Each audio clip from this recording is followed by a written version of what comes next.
If there's one thing that can quickly turn a nice camping trip into a miserable experience, it's an overabundance of bugs.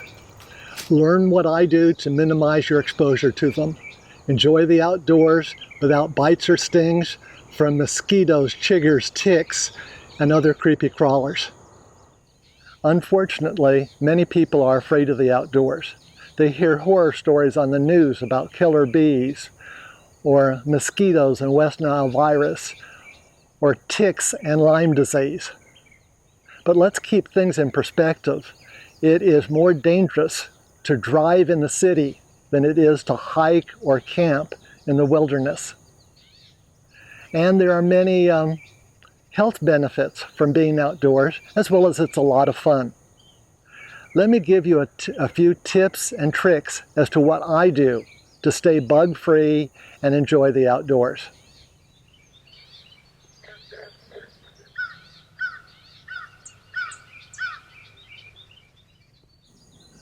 Where I live in the piney woods of East Texas, the best time to go hiking and camping is in the winter, spring, and fall. The summer is too hot and buggy. And so during the heat of the summer, I travel north and west to locations that are cooler, and if possible, they may have springs with running water and therefore very few bugs. If I do hike in the summer here in East Texas, I do night hikes and I wear protective clothing and have a lot of bug spray on.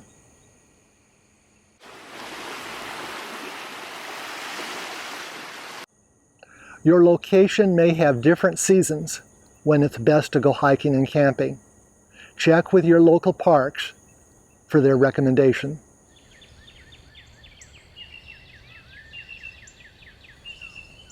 If you want a refuge from bugs, then you need a good home base where everything is sealed off from nature, except for air, of course. Depending on your comfort with the outdoors, this home base can be a camper or a trailer or a tent or a hammock. Take some time to test your home base at home to make sure it doesn't have any holes in it, that it stays dry, and plan how you're going to use it. Put your things in it and see where they go and how things will be stored.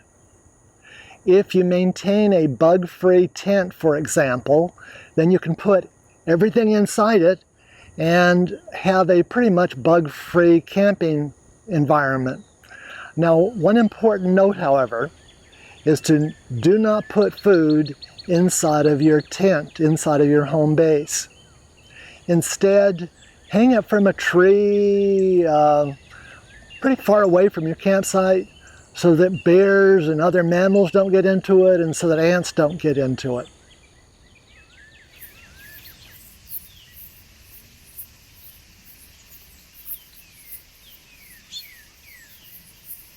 If you're in an area that has very few bugs, it is okay to wear short pants, sandals, and tank tops. I love to do this when I'm at the beach or walking along a creek when there are plenty of breezes and no standing water. However, in many situations, it's better to wear boots, long pants, long sleeve shirts. Less exposed skin means less opportunity for bugs to bite. I roll my long sleeve shirts down and I take more measures, the buggier it becomes. I wear light colored clothing so I can see the creepy crawlers, and also light colored clothing does not attract bees and wasps. Some people use clothing that is treated with an insecticide, and you can buy it already treated or you can do your own treatments. The following clip shows how people repelled bugs in the 1800s. These approaches work as well today as they did then. Mosquitoes, black flies, and other biting insects will annoy you almost year-round in southeast Texas. And during the day it isn't so bad because your motion sort of keeps them away, but it's really annoying at night. And so the best thing to do is to cover up. I use mosquito netting, and you don't need to buy official fancy mosquito netting. You can get this at the country store, Walmart, and it's only a few dollars a yard. And this is enough that I have for 2 people to be sleeping in overnight and cover their whole bodies. But I want to show you how to use this. If you just need to be covered, your head covered, you don't really want to cut this netting into a smaller piece. But here it's folded in half, and you can just tuck it underneath your collar. And tucking it underneath your collar will keep the insects out. So again, you don't have to buy anything fancy. You know, there are these fancy hats that have mosquito netting. Don't bother with them. Use the same netting that you will use to cover your wool blanket when you're sleeping outdoors. I'll show you how to set the netting up when you're sleeping outdoors with a wool blanket in a later episode.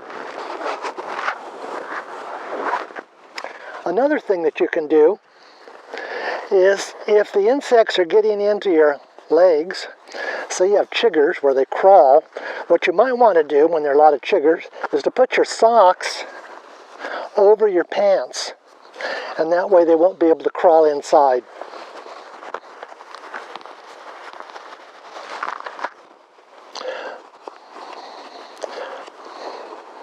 Smoke from a campfire is yet another thing you can use to keep mosquitoes away. In fact, a smoky fire is really the best thing. Now, as you know, sometimes the smoke comes towards you and sometimes it doesn't. To solve that problem, what I recommend is use an old pot, maybe the one you just cooked your meal in, if that's what you have, and take a couple of coals and put those coals into the pot. Okay, I've got a couple of coals here.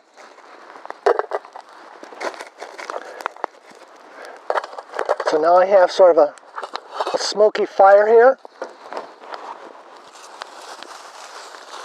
And I add the leaves of wax myrtle.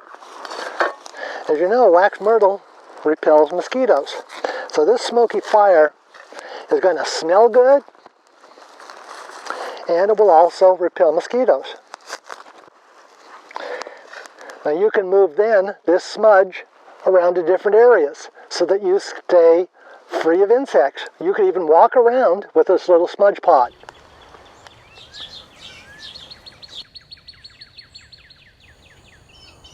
Decide what type of repellent you'll need. Each one is different. Follow the directions for the insects and creepy crawlers in your area. I prefer using natural products, but when these aren't enough, I will sometimes use products that contain DEET.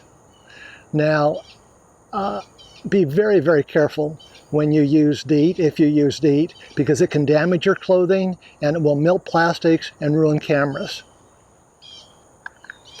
A second type of spray that I use contains picaridin. Now this is a synthetic chemical made to resemble the chemicals in black pepper plants.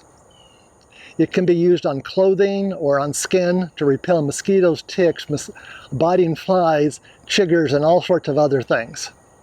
It does not damage your clothing, and so actually I prefer using this.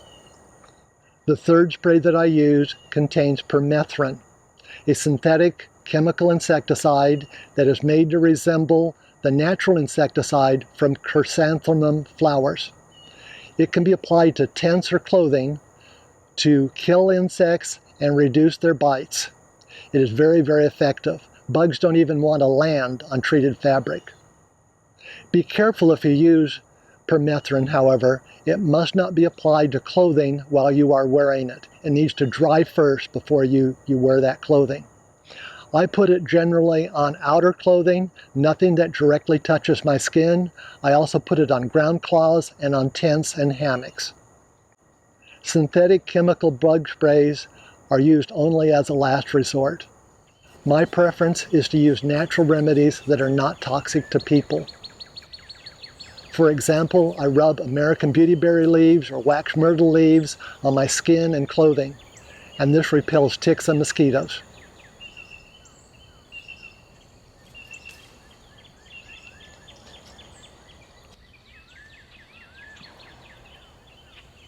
Location, location, location. That's what they say in real estate, and it's also true when hiking and camping. I avoid bugs whenever possible by hiking along trails and stopping in rest places and camping in areas that are exposed and well drained. Well drained soil means that there are fewer opportunities for mosquitoes to be breeding, and exposed areas provide windy conditions that keep the bugs grounded. Many creepy crawlers hang out in tall grass and along brushes, and so they wait for people to come by that they can jump on, and whenever your leg touches some vegetation, these bloodsuckers are ready for your body. Walk along designated trails and avoid blazing your own. This way you'll have fewer creepy crawlers climbing on you, and you'll be having less impact on the wild places we love. Bees and wasps are attracted to what they think is food, so keep your foods covered and your picnic areas clean. Also be aware that they are attracted to brightly colored clothing and scented body products. Don't swat at them. If you swat at them as they're flying by, it will only anger them and make them defensive and more likely to sting you. Instead, just calmly move slowly out of their way. And by being calm, you'll be giving off less CO2, less carbon dioxide, and carbon dioxide attracts mosquitoes. So staying calm and enjoying your picnic, enjoying your outdoors time will keep the bugs away.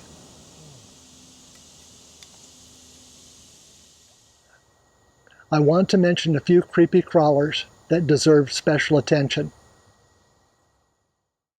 Well, gal, darn them pesky mosquitoes, I've been killing them all night long. See them coming now like a regiment on parade. I got ya.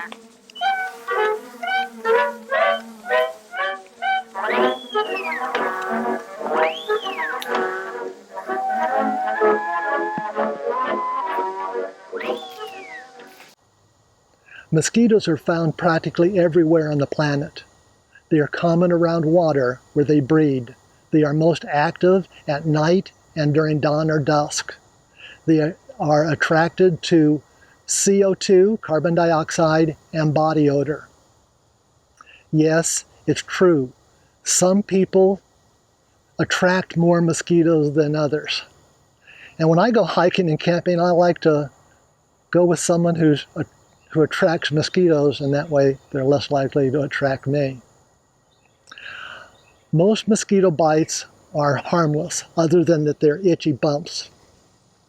But they do occasionally cause disease. Some very serious diseases are spread by mosquitoes. These include West Nile virus, malaria, yellow fever, dengue fever, and several types of encephalitis. Well, they live in the grass and they sleep all winter, but they're hatching out fast and they want you for dinner. I'm telling you the truth, you know that it figures. If you're gonna live in Texas, you're bound to get chiggers. Well, I knew a gal from New York City. She used to like Texas, she thought it was pretty, till she laid out in the grass amongst the trees and rocks. Well, now she looks like she's got the chicken pox. Will they hop on? Chiggers are tiny mites, barely visible to the naked eye. They are found in brushy and grassy areas worldwide.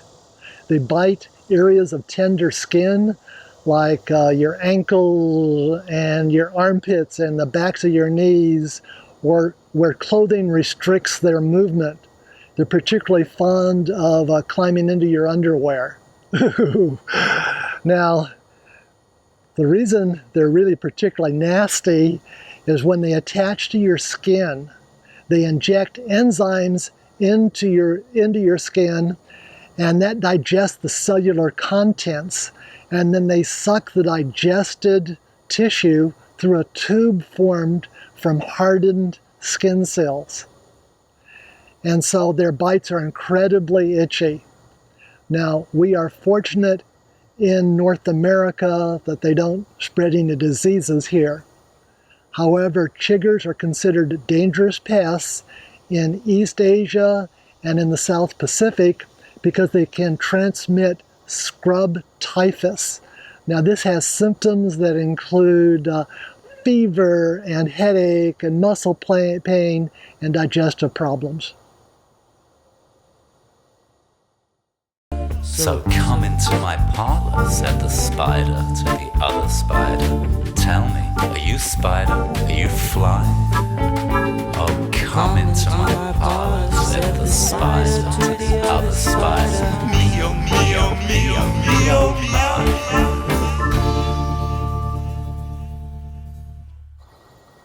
Spiders cause more fear than any other invertebrate. Some people scream, others cry. Some people can't get their breath when they see a spider web, or even a picture of a spider.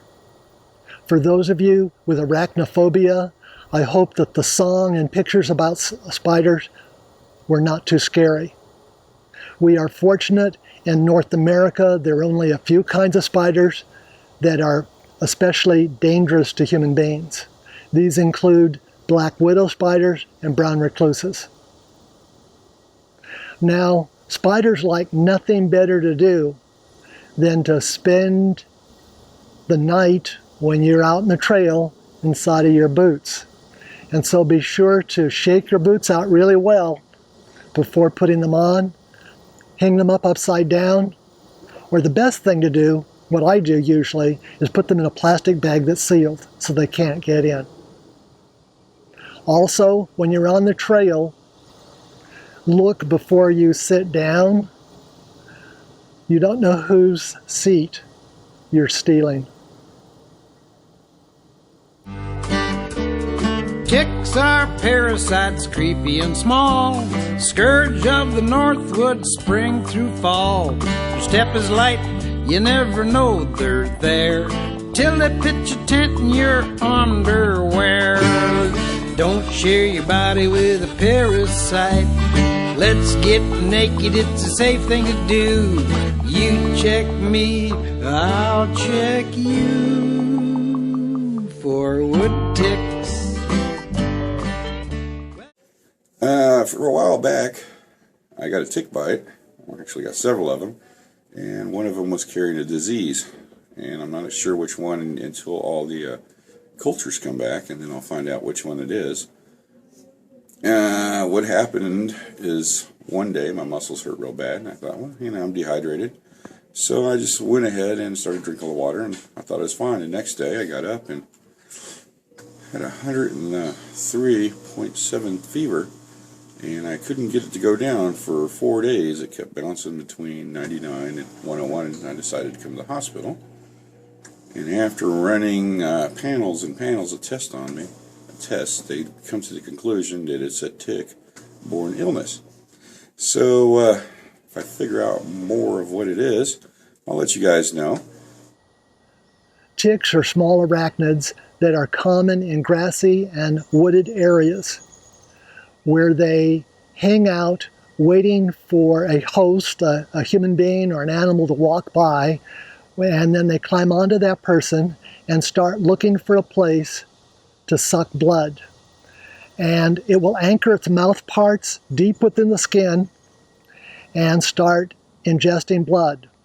And they also inject saliva at the same time, and excess water from the blood is injected, is voided back into the host through the salivary glands. And so ticks are very efficient transmitters of pathogens such as viruses, bacteria, and protozoa. And as a result, they are known to carry a number of diseases, some of which are deadly. This includes Lyme disease. Lyme disease is now the most common vector-borne disease in the United States. In general, the best way to remove an adult tick is with fine-tipped tweezers. You put the tweezers as close to your skin as possible and gently pull. You don't want to leave any of the mouth parts left, nor do you want to agitate the tick so much that it regurgitates fluids into your body, and that will increase the chance of disease being spread.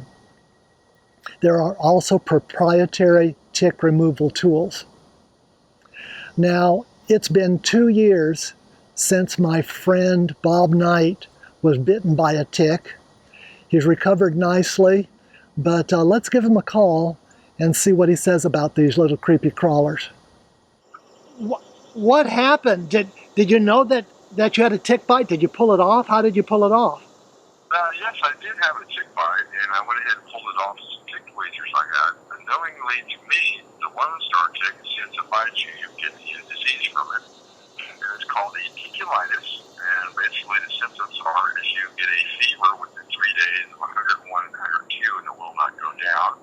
After that, it starts shedding your liver and kidneys down, so your urine turns to a tea color. It didn't leave the red bullseye or red mark such as Lyme disease does. It pretty much cleaned my system up and I was back to normal. But I had to spend 4 days in the hospital. Okay, well that really is serious, and I know there are many, many serious diseases with ticks. What is your advice to people who are going out and want to prevent getting ticks?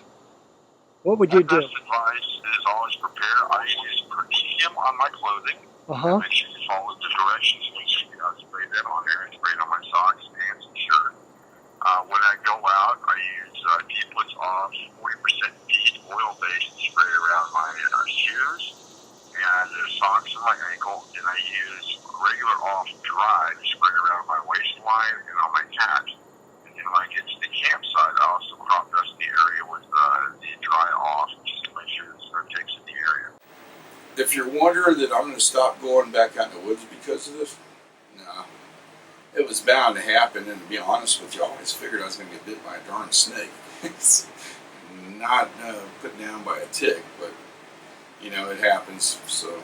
You know, I'm seeing this a debris shelter that I slept in a few months ago, and I'm wondering, I'm not sure it's safe this time of year to be sleeping in a debris shelter on the ground. I know I did that in the winter.